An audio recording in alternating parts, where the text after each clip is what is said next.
Hello and welcome to ENCORE, the Facebook Live platform on which we discuss all things love, marriage, relationship, and sex, and what have you.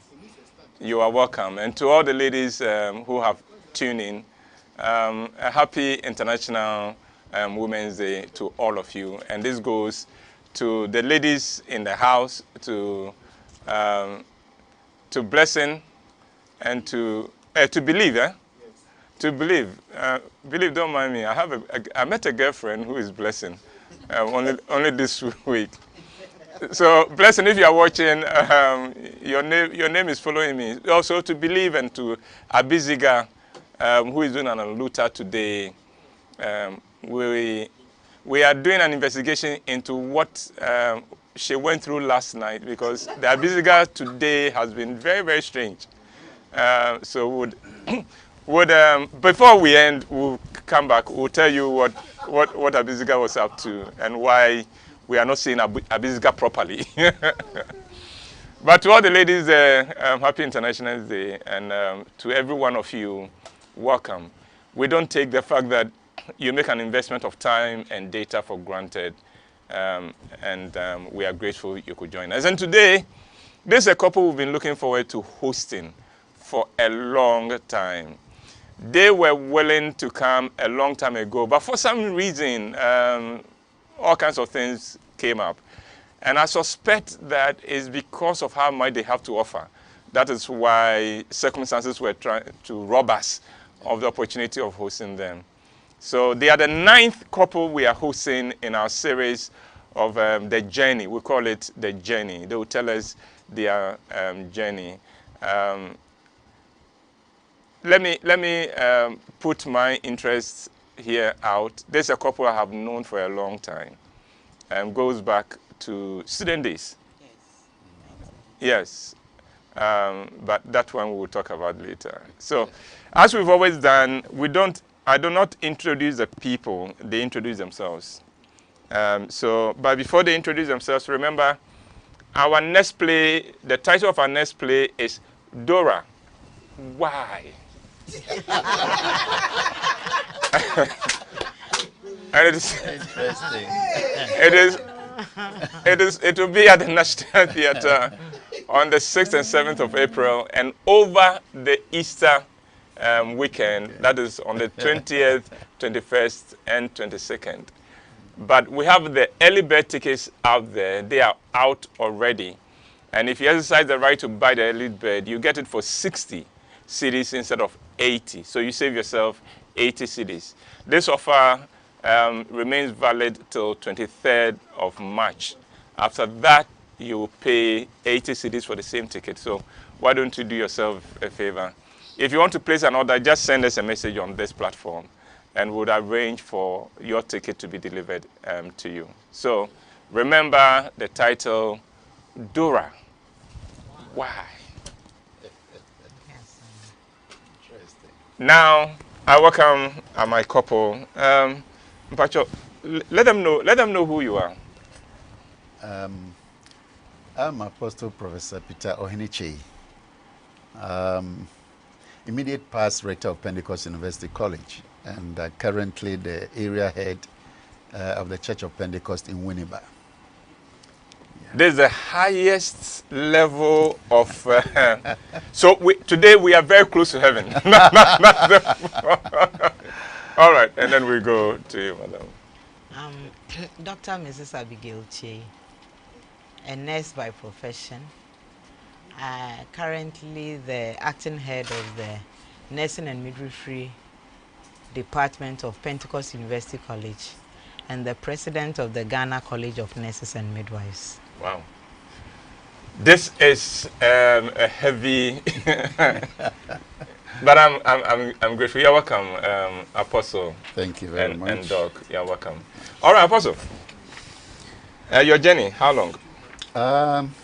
We are in our 36th year. Wow. Married. That is 3rd of December, so 35. Certainly moving into 36. How did it begin? Do you remember the first time you saw Abigail? Well, she wasn't somebody I liked very much. We were in the same church, actually. Okay.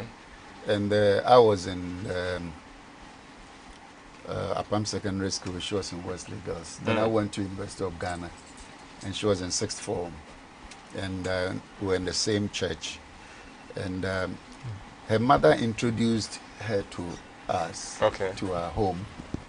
And she had to she failed one subject. So she stayed at home for a year. And I was very good in economics. And I think she failed that in English. So I had to help her with that. That is how we came closer. But we had been in the church for a while. But you were not friends? No, we're not friends. She was a more flamboyant and quiet, the only child of the mom. So when we close, she goes. And I'm the pastor's son. Okay. And had a lot of friends and doing all the noise. And she goes quietly, well dressed. Were you a typical pastor's son? Typical being a lot of pastors. I think I was a different pastor's son. Okay. Yeah. Very different. Disciplined. Because of our upbringing. Okay. Very disciplined. You know, and if you get to know Christ at a very tender age, it sobers you up. It changes everything. It changes everything in your life. Okay, so you were teaching her English? Economics. Economics. Yeah. Okay, and then?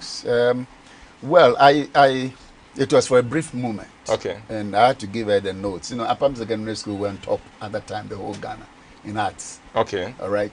Okay. So everybody looks to Apam Secondary School when it comes to art subjects.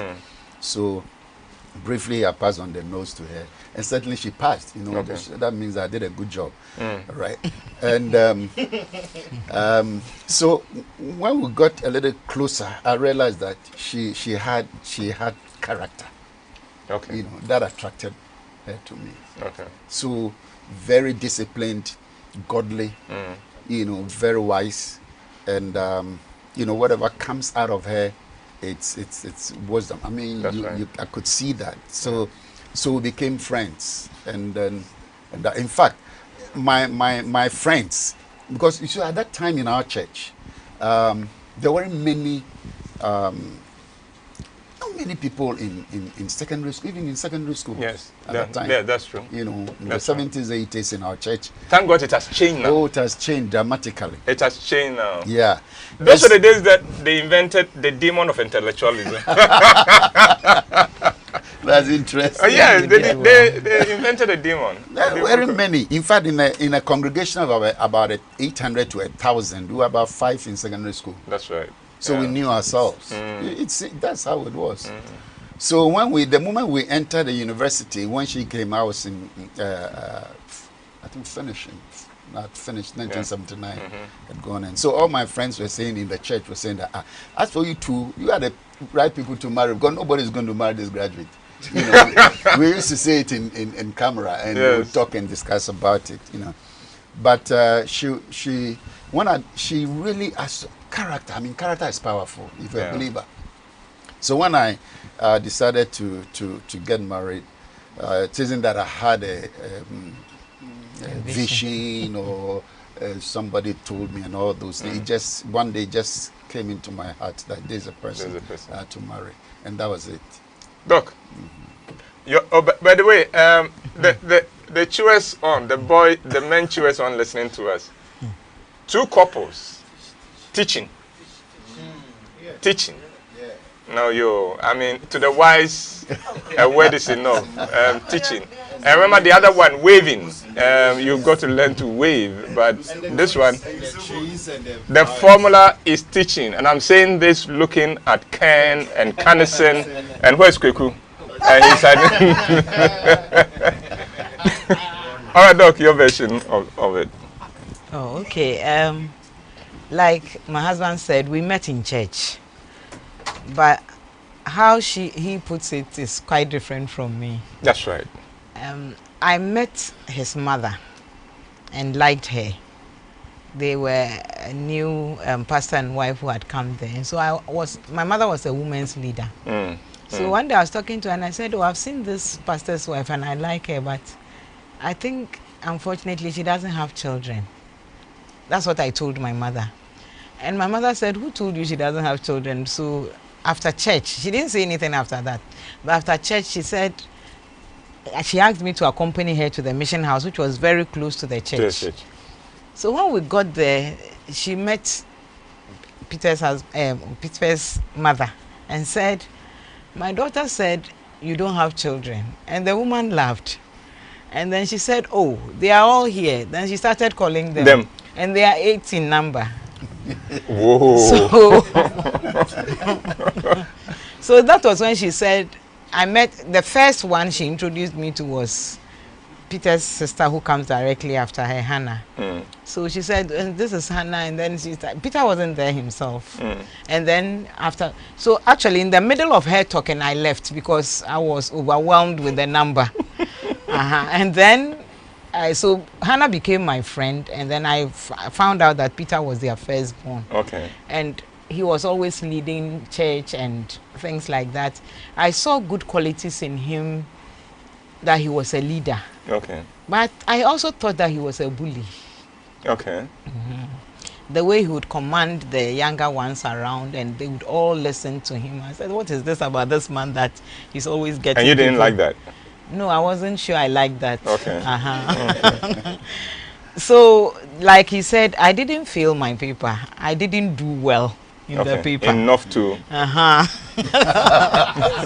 didn't do well in economics. And so I had to rewrite. And that was when I learned that he had done economics. Okay. So I approached him, and then he started explaining things to me. But he was always too busy. So he handed over the notes to me. And through that, we got closer. If I didn't understand something, I would, I would ask him. And we kept writing to each other. At that time, writing was very good. I was in school. Was not the only option we had. Because you know that you couldn't text. You couldn't WhatsApp. There was no telephone. So it was the only option we had. And then through that we got closer. And so when he asked me to consider marriage, I hadn't really given it a full thought. You hadn't considered him in that light? No, I had a lot of, actually, the problem with me was that I didn't have female friends. I had more male friends. I can testify to that. I know. I had more male friends than female friends for whatever reason. Meanwhile, I come from a family where we are 3 girls. Maybe I was trying to compensate for that. So I had more male friends, and a lot of them had shown interest, but I wasn't ready to consider. So when he asked, I realized that he was a better option for me from everything that I was looking for. So I agreed. Apostle, how does an apostle propose to his wife? He wasn't an apostle then. I wasn't an apostle then. So how does a man? Okay. How did I do it? So how should be there? You wrote a letter. He called me to his room. He was then in the university. Okay. And he had written a letter to his parents, telling them that he wanted to marry me. So he gave the letter to me to read. But the letter was not for you. It was for his parents. But he said I should read it. So I read it, and then he asked me whether it is okay for him to send it. Wow. Yeah. I remember. Oh, Apostle. I'm not sure I would have actually. You know, we come from a very close-knit family. Okay. Very, very close-knit. That's how we were brought up. And I know the minds of my mom and dad. Okay. Very well about marriage. We talk about it and in bits and pieces here and there. So when I decided to, marry her, I wrote a letter to my father, right? And then I spelled out everything, the reason why I want to marry her. And at that time, he has been transferred from Kumasi to Takwa. Okay. Right. So I called her, and I told my father knows her mother, and he knows her. Okay. Her. So I told her, this is what I'm going to send to my dad. So read it. Read it. It's about you. So she read it and consented to it. And I said, well, so I sent it. So Isha said no? Isha said no. I don't think at that time I was considering the no option. To be honest with you, it never crossed my mind that she could say no. Wow. So the Abigail I knew could have said no. I mean, yeah. No, actually, things happened before this letter came out. Okay. He had been, like I said, he had a lot of friends, both males and females. Yeah. And a very close friend of his, Lakai. Yeah. He had, I don't know whether they were talking, and he had said something about another lady. And so, Lakai, Not you? Not me. Okay. So Lakai came up, and I think he wanted to test my mind. So he came up and he said something. And I was like, oh, okay. If your friend is considering somebody, that's fine. That's fine. I mean, as for me, I'm praying. But he had done things for me to believe that he wanted to say something. But I knew that if he hadn't said anything, I wasn't going to say anything. Okay. So I had been praying, considering it, giving it over to God. So when, like I said, something to that effect, I told God that, God, I have come to like this gentleman. And in me, if you leave the choice with me, he's the one I would like to marry. But if you say no, no matter what he does, I will not agree. So I'm leaving it in your hands. So I've really forgotten exactly what took place, but somehow, like I managed to, the lady in question, the issue came up, and so I confronted him about it. And he wasn't able to give me a good answer about that. So I told Lakai that they should carry their case somewhere and leave you alone. And leave me alone. And I was in Legon at that time, and he was in Kumasi. The way he was able to get to Accra the next day, I don't know. That's all.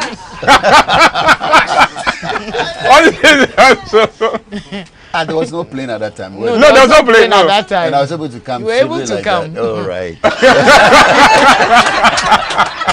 You know, we women, we keep details. That's right. We are not like men. He won't remember some of those things. But anyway, yes. We went to Lakai's house. Lakai was already married. When then we sat down and we talked. And I told him that I'm not, I don't think that I will nash in life. But I just want to please God. So if he thinks he has somebody already in mind and he's free about that, it will hurt me because I've come to like him. But I will not, I mean, life will go on. And I'll wish him well, only that I won't attend their wedding. So that's what I told him. And we left it at that. It was later on that he proposed properly. With a letter? With the letter. That's not proposing properly. That's special letter. That's special because it was a special letter, you know. Amazo, if you have to describe 36 years together, how would you describe it? How has it been 36 years? I think that I would say it's 36 years of very happy life.